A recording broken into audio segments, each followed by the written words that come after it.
네, 오늘은 계시록 20장 5절부터 10절까지 말씀을 우리가 교독을 했고, 지난 시간에 이제 4절까지 말씀드렸죠.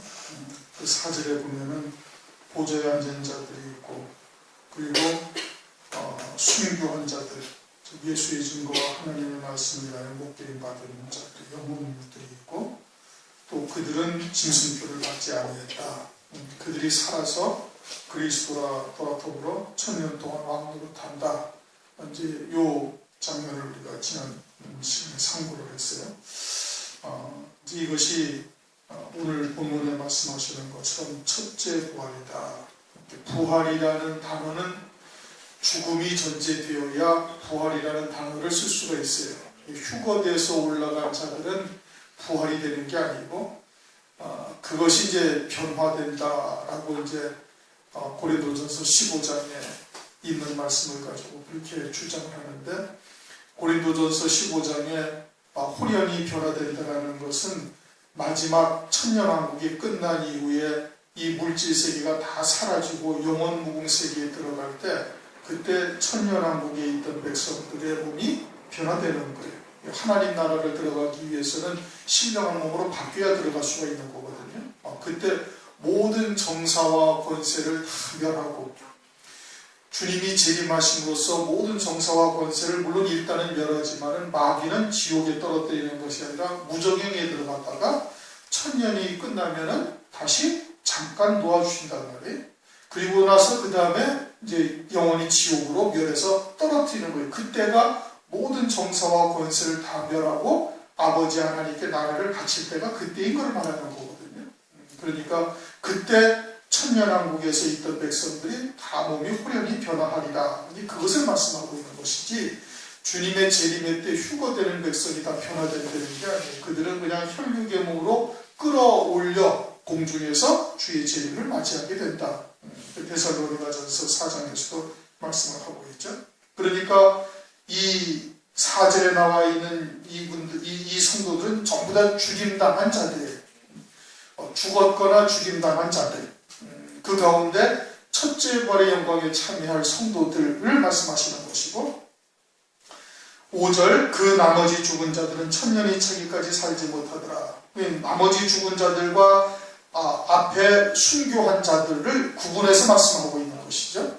그러니까 나머지라는 것은 지금 이 예수 그리스도 안에서 하나님의 자녀로서 죽임을 당했지만 이 첫째 부활에 참여하지 못하는 자들을 말하는 것입니다.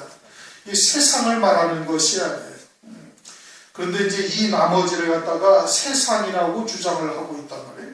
이것을 세상이라고 주장을 하고 있는데, 이 나머지 죽은 자들이라는 것은 절대 세상을 말하는 것이 아니란 말이에요. 4절, 5절을 연결이 되어져 있는 문장이고, 그렇게 보았을 때 그 나머지라는 것은 이 첫째 부활에 참여하지 못하는 자들을 말하는 것이지, 세상은 나중에 부활하고 하나님의 백성들, 교회는 그때 부활한 첫째 부활이다, 이걸 말하는 것이 전혀 아니란 말이에요. 이건 그냥 4절, 5절만 차분하게 읽어만 봐도 금방 그걸 알 수가 있는, 그게 전혀 억지 주장이라는 것을 금방 알 수가 있는 거거든요. 그런데 이 나머지라는 것을 세상이라고 이렇게 참 어처구니없이 해석하고 앉아있으니 이게 문제인 거예요. 그것은 고린도전서 15장을 보아도 알 수 있습니다. 이건 고린도전서 15장을 한번 보시죠.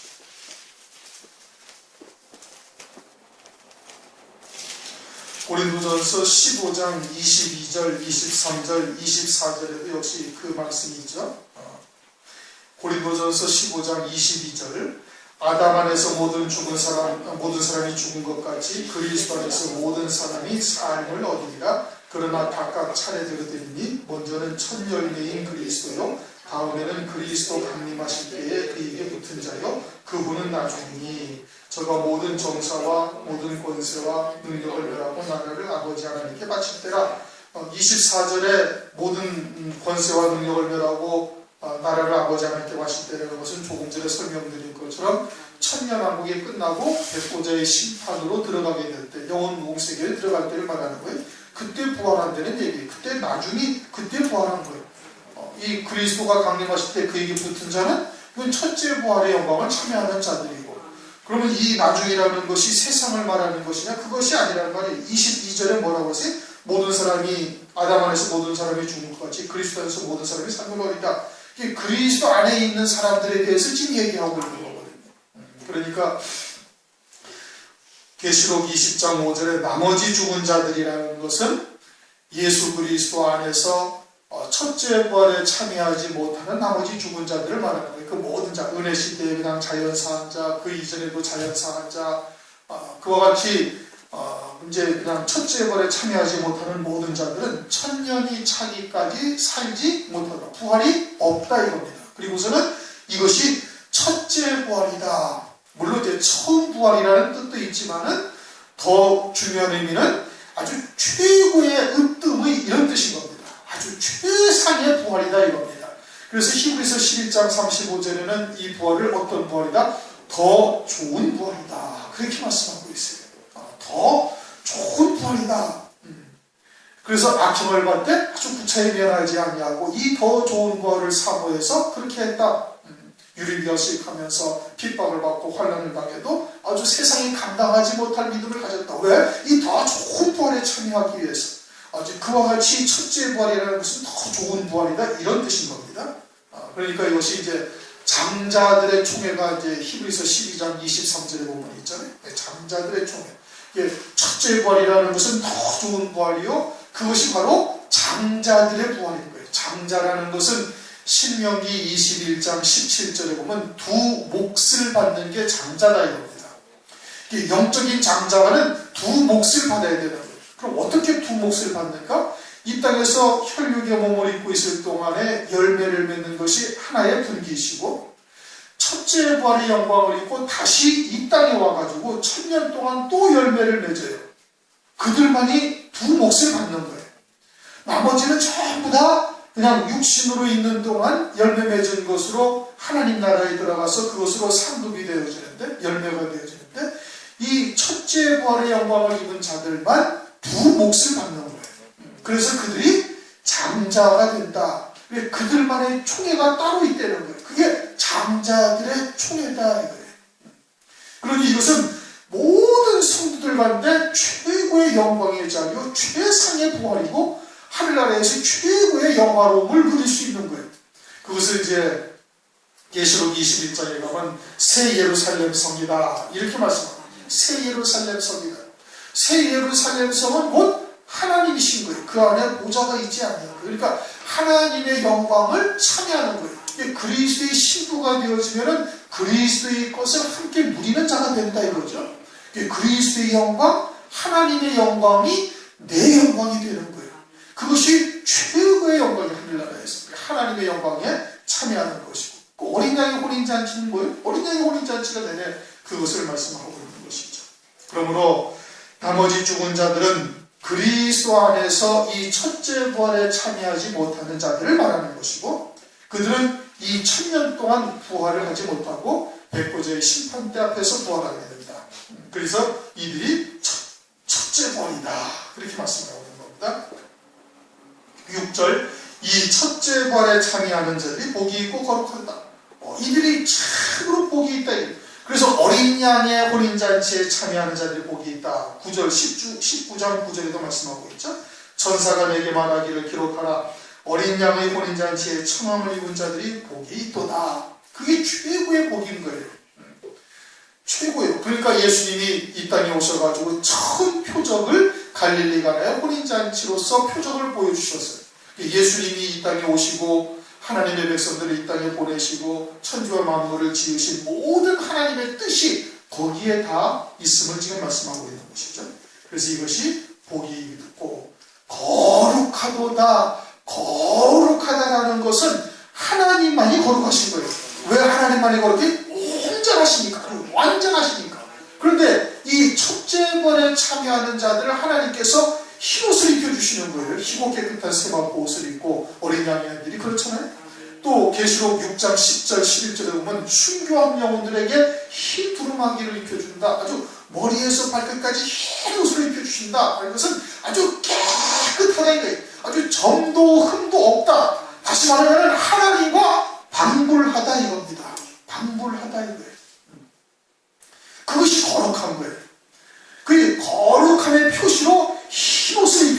희곡제 듯한 세마포를 머리에서 발끝까지 완전히 덮어주어서 아예 그냥 점도 흠도 찾을 수가 없어서 그리스도와 같은 아주 거룩함을 누리게 되어진다. 그래서 이 참여하는 자들이 복이 있고 거룩하도다.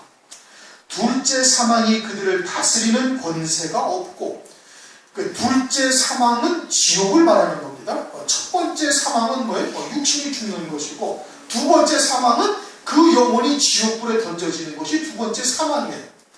그런데 둘째 사망이 다스리는 권세가 없다 이거예요. 그 둘째 사망이라는 것은 뭘 말하는 거예요? 영원히 유황불못에 던져지는 거예요. 계속 다 불타서 사라져버리는, 계속 불타는 고통 가운데 있는 것이고, 둘째 사망의 권세라는 것은 그와 같이 영원히 불타 사라지는 권세가 해당되지 못한다 이 뜻인 겁니다. 누구에게? 첫째 벌의 영광을 입은 자들에게.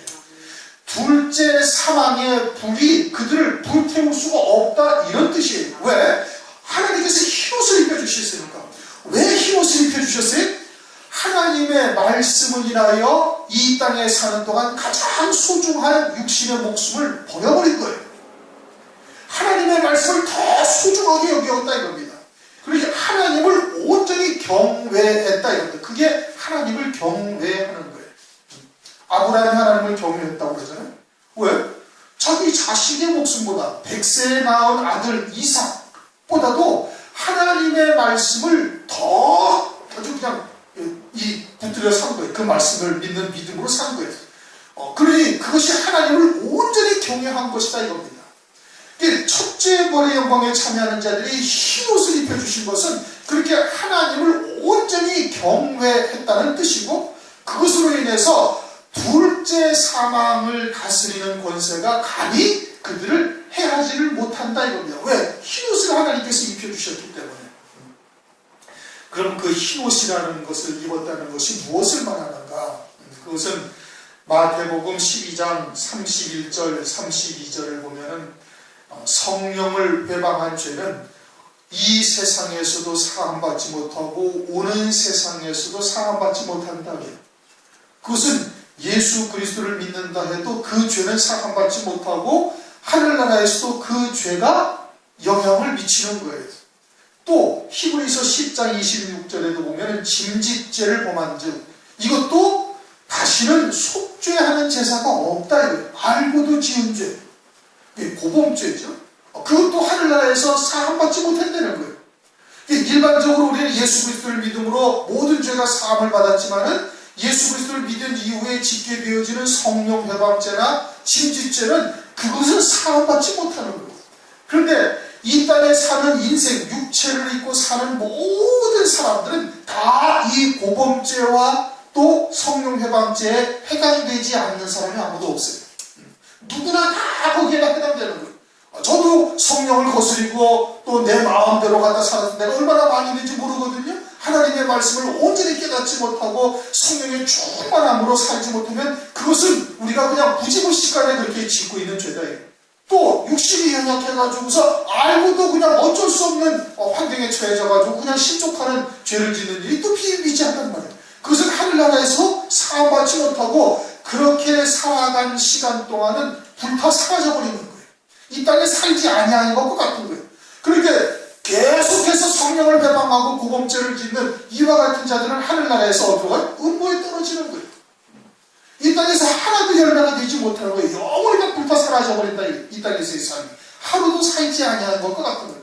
그런데 예수의 증거와 하나님의 말씀을 인하여 목배임 받은 자들은 하나님께서 그들을 존귀하게 보신다 이거예요. 성도의 죽는 것을 존귀하게 보신다. 시편 116편에 그렇게 말씀하고 있잖아요. 116편 15절 성도의 죽는 것을 여호와께서 귀중히 보시었다. 그냥 일반 자연사 하는 것을 귀중하게 보신다는 뜻입니까? 그런 게 아니라는 말씀이에요. 예수의 증거와 하나님의 말씀을 인하여 육신의 목숨을 버린 순교한 자들을 귀중하게 보셔서 그들에게 하나님께서 흰옷을 입혀주신다는 것은 이 둘째 사망을 다스리는 권세가 그들을 해하지 못하도록 하나님께서 은혜를 입혀주시고, 그래가지고 그리스도와 같은 신령한 자로서 하나님께서 인정을 해주시는 거예요. 그래서 그리스도의 신부가 되는 것이고 어린양의 아내가 될 수가 있다 이런 뜻인 겁니다. 그것을 시편에 요한계시록에도 또 말씀을 하고 있죠. 요한계시록 2장 11절에 보면 이기는 자는 둘째 사망의 해를 받지 아니하리라. 서머나 교회도 똑같은 말씀을 하고 있는, 둘째 사망의 해를 받지 않는다는 것이나 둘째 사망이 다스리는 권세가 없다는 것이나 같은 말씀인 겁니다. 그러니 하나님을 온전히 경외하는 자, 그로 인해서 육신의 목숨을 초계처럼 버린 자들에게 하나님께서 그와 같은 힘옷을 입혀주시는 거예요. 은혜를 베풀어 주시는 거예요. 그래서 완전히 다른 자들과 구별되게 하신다 이겁니다. 아주 거룩한 존재로 하나님께서 보신다 이겁니다. 힘옷을 입혀놓으시고 점도 흠도 없는 자가 되는 것입니다. 둘째 사망이 그들을 다스리는 권세가 없고, 도리어 그들이 하나님과 그리스도의 제사장이 되어 1000년 동안 그리스도로 더불어 왕노릇하리라. 이 1000년 동안 그들이 첫째 부활한 자들이 그리스도와 함께 이 땅에서 왕이 되는 거예요. 그래서 5골 또는 10골 각각 군봉왕이 되어져서 하나님의 말씀으로 휴거된 백성들과 그들이 낳은 자녀들을 양육하면서 그들을 길러간다. 하나님의 말씀으로 길러가는 거예요. 왕이 돼서 1000년 동안 그들을 다스리는 거예요. 그래서 1000년이라는 단어가 여기에 6번, 7절까지 6번이 등장하네요. 그런데 이제 이와 같은 1000년 왕국이라는 단어는 없지만 1000년 동안 만왕의 왕이신 그리스도께서 재림하셔가지고 다스리는 나라, 그래서 이제 1000년 왕국이라고 우리가 일반적으로 이렇게 표현을 하는 겁니다. 그런데 이제 우리 교회에서 누누이 강조했던 것처럼 무천년주의자들은 이 1000년이 없다는 얘기예요. 그래서 무천년주의자라고 그러고 대부분 미국이 그것을 절대적으로 다 미국에 있는 교회들이 받아들이고 있고, 우리나라도 미국에서 교육을 받고 온, 신학 공부를 하고 온 목회자들이나 그런 교단이 그런 목사들이 많이 있는 교단들이 대부분 다 무천년주의를 받아들여요. 무천년주의라는 것은 이 1000년을 어떻게 푸느냐, 이 1000년을 예수 그리스도께서 초림하신 것과 재림 때의 그 사이를 다 1000년왕국이라고 본다 이겁니다. 그것을 1000년이라고 보는 거예요. 그러면은 마귀는 어디가 있어야 돼? 무저갱에 가 있어야 되는 거예요. 근데 지금 마귀가 무저갱에 있어요? 지금 있어요? 지금 얼마든지 마귀가 활동하고 있지 무저갱에 가 있는 것이 아니에요.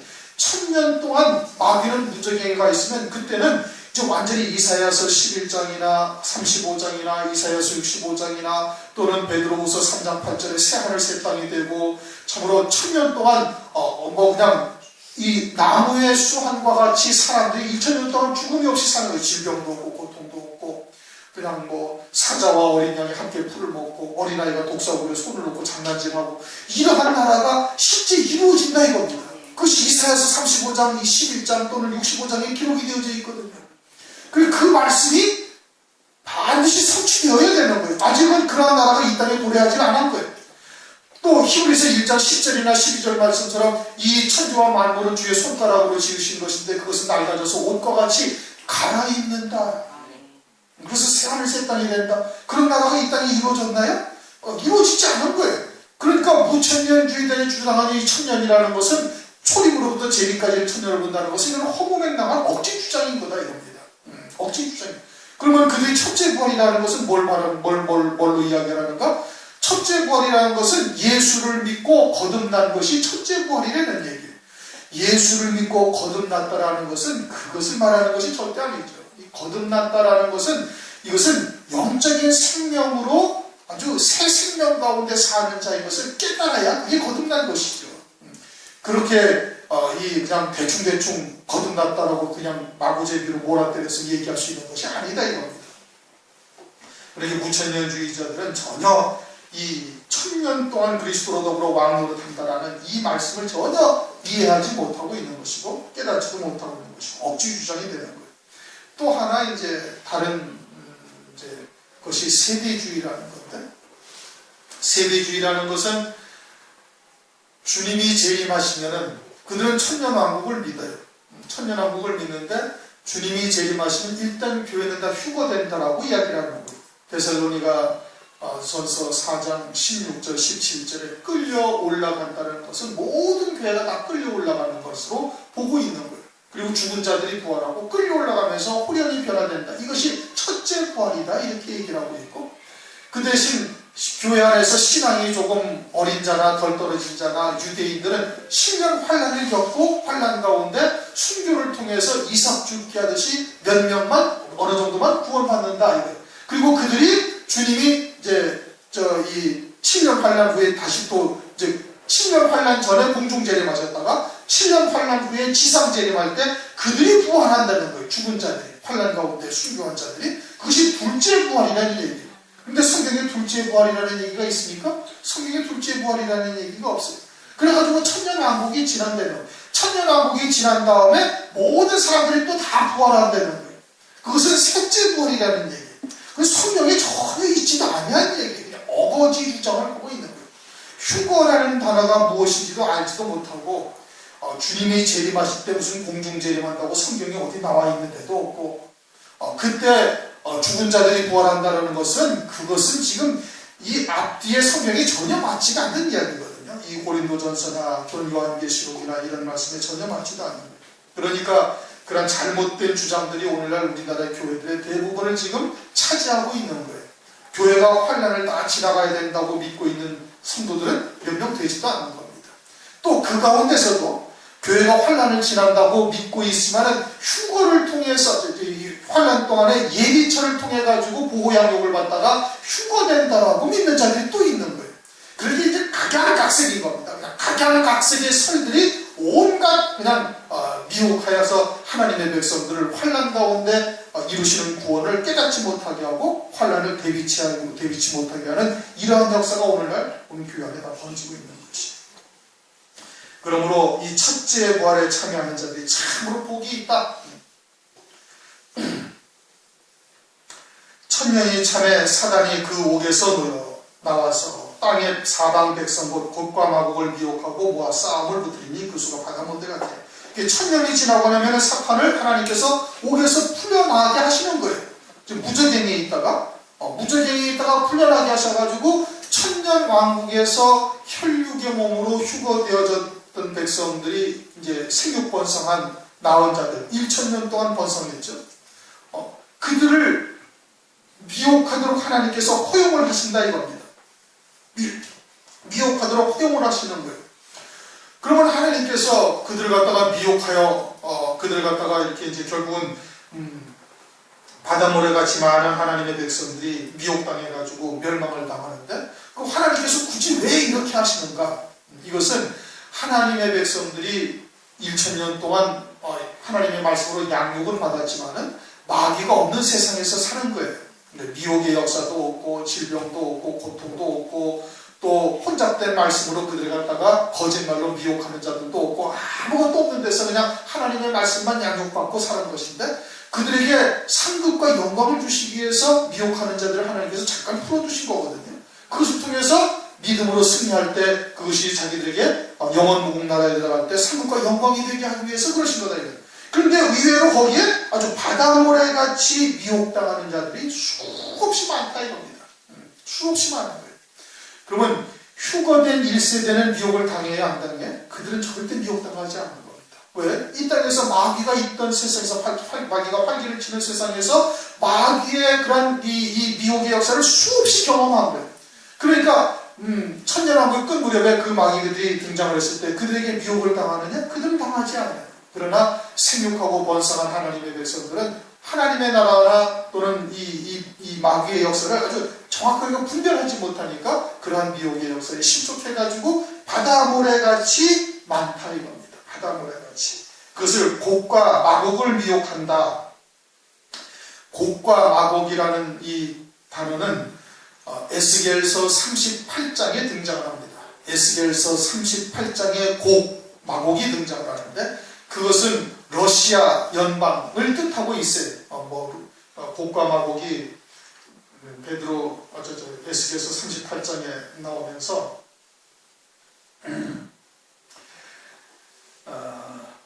38장 2절 인자야 너는 마곡 땅에 있는 곡 곧 로스와 메섹과 두발 왕에게로 얼굴을 향하여 그들을 쳐서 예언하여 이르기를 하면서 곡과 마곡을 말씀하셨는데 그것이 로스, 메섹, 두발 이런 것은 러시아, 로스라는 것은 러시아를 의미하는 것이고 메섹이라는 것은 모스크바, 두발이라는 것은 두발스크 등 러시아에 대한 이름인 거예요. 이것은 다니엘서를 우리가 참고를 할 때 다니엘서의 11장에 가면 남방왕과 북방왕이 같이 쳐 들어오는 장면이 이제 다니엘서 11장 40장에 나오는데 거기에 북방왕에 해당되어지는 자들, 즉 후 3년만 들어서 세계 3차 대전이 일어날 때 그때 북방왕이 예루살렘을 향하여 밀고 들어오는 이와 같은 장면을 다니엘서 11장에서 말씀하고 있고, 그때 곡과 마곡을 이제 말씀하고 있는 것이죠.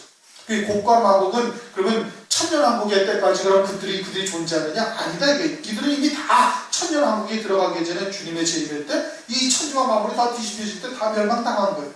그러면 곡과 마곡이라고 얘기하는 것은 그처럼 하나님을 대적하는 무리들을 이제 이렇게 이제 곡과 마곡으로 말씀을 하고 있는 것이죠. 상징적으로 곡과 마곡으로 이제 표현을 하고 있는 것이에요. 그래서 하나님의 백성들이 이처럼 하나님을 다시 또 대적하는 자리에 서가지고 이와 같이 바다모래같이 이제 대적하는 자들이 있는데 9절 저희가 지면에 널리 퍼져 성도들과 성도들의 진과 사랑하시는 성을 두르며, 성도들의 진이라는 것은 이제 천년왕국에서 양육받고 생육번성에서 하나님의 말씀으로 양육받은 성도들이고, 사랑하시는 성을 두르며 하는 사랑하시는 성이라는 것은 새 예루살렘 성, 첫째 부활의 영광을 입고 왕으로서 다스리는 자들을 두른다, 그들을 대적하였다 이겁니다. 그럴 때 하늘에서 불이 내려와 저희를 소멸하고, 그때 하늘에서 불이 내려서 이 곡과 마곡을 전부를 다 소멸해버린 거예요. 그러면 그들은 이 땅에서 1000년 동안 하나님의 말씀으로 양육받았던 모든 삶이 다 헛것이 되어지는 거예요. 그리고 성도들, 이 남아있는 성도들과 사랑하시는 성이 온전히 그들은 열매가 되어짐을 말씀을 하고 있는 것이죠. 그렇게 이 마지막 때 이 천년왕국이 끝나고서도 하나님의 백성들이 이처럼 미혹당하게 되어지는 역사가 또 있을 것을 말씀을 하고 있는 겁니다. 그러면 오늘날 마귀를 하나님이 두신 뜻이 무엇인지를 우리가 정확하게 알 수가 있는 거예요. 그렇죠? 마귀를 두신 뜻은 하나님의 자녀들에게 마귀로 인해서 고난이나 당하고 고생당하고 참 환난이나 겪으라고 두신 것이 아니란 말씀이에요. 그들을 통해서 우리가 믿음으로 승리해서 열매가 되게 하시고 우리의 신앙이 더 장성한 분량에 이르도록 하기 위해서 그들이 필요한 거예요. 그들이 없으면 절대 열매도 맺을 수가 없고 믿음이라는 것이 필요가 없어요. 1000년 동안 천년왕국에서는 믿음으로 살아가야 할 이유가 하나도 없어요. 왜? 마귀의 역사가 없으니까. 믿음의 역사가 필요가 없는 거예요. 그러나 오늘날은 믿음으로 그들을 이겨야 되는 이와 같은 시대를 우리가 살아가고 있다는 거예요. 그럼 믿음으로 그들을 이기는 것이 그것이 곧 우리에게 상급과 영광이 되는 것이고, 그러한 연단의 과정을 통해서 환난 날에도 넉넉히 이겨나갈 수 있도록 하나님께서 우리에게 은총을 베푸신다 이겁니다. 마귀가 하나님보다 조금 못하거나 하나님과 대등하여 비길 만한 권세가 있거나 이런 것은 절대 아니다 이거예요. 그러니 우리에게 다가오는 여러 가지의 그런 마귀의 역사를 우리가 어떻게 대처해야 되는가 우리가 좀 잘 깨달아야 되는 겁니다. 그래서 하늘에서 불이 내려와 저희를 다 소멸하고, 천년왕국에 미혹당한 백성들도 다 소멸되어질 뿐 아니라 10절 또 저희를 미혹하던, 저희는 누구예요? 천년왕국의 백성들을 미혹하던 마귀가 불과 유황못에 던지오니, 거기가 어디예요? 지옥이다 이겁니다. 거기는 그 짐승과 거짓 선지자도 있어. 짐승과 거짓 선지자가 언제 들어갔어요? 19장 20절 주님이 재림하실 때 짐승은 사람으로서 적그리스도인 것이고, 거짓 선지자도 양의 뿔과 같은 뿔을 달고 나온 이와 같은 거짓 선지자죠. 하나님의 이름으로 행세하는 자들. 이 둘이 먼저 유황불못에 산채로 던져진 거예요. 그들이 그곳에 있고 거기에 또 누가 들어가요? 거기에 마귀, 사탄 마귀가 거기에 또 같이 들어가서 세세토록 밤낮 괴로움을 받으리라. 그럼 거기에 집어넣으시는 분이 누구예요? 하나님이시래요. 절대자라는 말씀이에요. 육신의 목숨을 죽이는 자를 두려워하지 말고 죽인 후에 지옥불에 던져넣는 그 권세 있는 자를 두려워하라 이겁니다. 그럼 누가 그러하시다는 건 하나님이 그러하시다 이겁니다. 하나님이 지옥불에 던져넣을 권세로 마귀를 그냥 던져버리시는 거예요. 그러니까 마귀가 하나님과 견줄 만한 힘이 있는 존재입니까? 절대 아니다. 그러니까 우리도 마귀와 함께 마귀를 두려워해야 할 이유가 전혀 없는 거예요. 우리가 그리스도 예수 안에 있으면 요한복음 6장 16장 33절에 말씀하고 있죠. 너에게 평강을 내가 주고자 한다. 그리스도께서 이미 다 이기셨으니 그리스도 안에 있는 자는 우리도 그 평안을 항상 누릴 수가 있다. 말씀으로 하나가 되어져 있느냐, 믿음으로 하나가 되어져 있느냐, 그러면은 얼마든지 마귀의 권세를 넉넉히 이겨나갈 수가 있는 것이고 환난 날에도 그럴 수가 있는 것이고. 그러니 이 마귀의 종말이 어떻게 되는가는 요한계시록 20장에 아주 정확하게 딱 설명을 하고 있는 거예요. 마귀의 종말, 마귀가 지옥불에 던져지는 종말이 여기에 딱 기록되어져 있죠. 그러니까 마귀가 요한계시록을 못하게 하는 거예요. 아니면은 요한계시록의 말씀을 갖다가 바꿔버리거나, 그래서 아예 그냥 환난전에 휴거가 된다. 왜 그렇게 주장을 해요? 이 요한계시록의 말씀을 들여다보지 못하게 하려고 그러는 거예요. 왜? 여기에는 자기의 종말이 어떻게 되는지를 아주 적나라하게 막 드러나 있으니까 그런 것을 하나님의 백성들과 보지 못하게 한다. 그래서 마귀를 두려운 존재, 아주 권세 있는 자로 여길 수밖에 없도록 만들어가는 거예요. 환난 날이 되어지면은 적그리스도가 망하리라고는 아무도 생각하지 못하는 겁니다. 여러분, 요즘 아랍 극단주의자들에 의해서 지금 테러가 나가지고 막 지금 난리를 치잖아요. 그 난리를 치는 와중에 이제 지금 어떤 일들을 얘기들을 하고 있는 거 아니에요? 비행기를 탑승하는 자거나 나라 간에 이제 이 국경을 넘나드는 자들, 지금 유럽은 지금 아무런 비자나 이런 것이 없이 그냥 막 다 돌아다녀요. 그 생겐 협정이라고 해가지고 유럽 연합이 한 나라가 되어져서 그냥 자유롭게 왔다 갔다 할 수 있게 한단 말이에요. 그냥 프랑스 사람이 저기 벨기에 가서 직업을 얻을 수가 있고 거기도 거주할 수가 있는데 아무런 문제가 없는 거예요. 그런데 이와 같은 자유로운 이동으로 인해 가지고 이런 테러를 사전에 막지 못했다 해서 이제 그런 것을 이제 자꾸 제약을 두고 있는 것이고, 이제 점진적으로 이것이 무엇으로 들어가는가? 이제 짐승표가 없이는 이러한 평화가 유지되기가 어렵다라고 결론이 되어지는 거예요. 결론이 그겁니다. 결국은 그렇게 되어져 가고 있는 거예요. 이제 산업을 제대로 파악하지 못했기 때문에 누가 테러 분자인지, 누가 위험인물인지, 요주인물인지 알고 있었고 그들의 이동 경로를 우리가 미리 파악을 하고 있었다면 얼마든지 막을 수가 있었던 일인데, 이게 그것이 안 돼가지고 막지를 못하는 거예요. 서로 나라 간의 협조가 이루어지지 아니하고 그것을 종합적으로 누군가 컨트롤을 다 하고 있으면 얼마든지 확인할 수가 있는데 이게 안 돼서 못했다, 이런 거거든요. 그렇게 결국은 어떻게? 결국은 짐승표가 있어야만 돼요. 그러면 모든 것을 다 컨트롤할 수가 있는 거예요.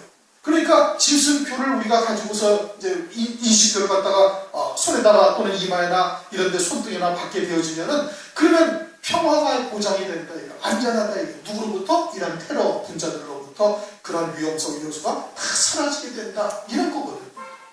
얼마나 지금 그러한 쪽으로 지금 아주 진전되어져 나가고 있는지 여러분들 보시면 알 수가 있는, 지진, 그냥 일주일에 2번씩 일어납니다, 요새. 때가 가깝다는 것을 우리가 기억하시고, 느슨하게 우리가 한참 인생의 말년이나 되세야 되지 않을까, 이렇게 생각하시면 큰 오해입니다. 그러니까 늘 하나님의 말씀에 경성하고, 그리고 주의 재림을 그리스도의 신부로 맞이할 수 있는 그러한 자리에 늘 스스로 있는지를 점검하시고, 거기에 아주 전심전력으로 매진할 수 있어야 할 때인 겁니다. 다 통속으로 함께 기도하시겠습니다.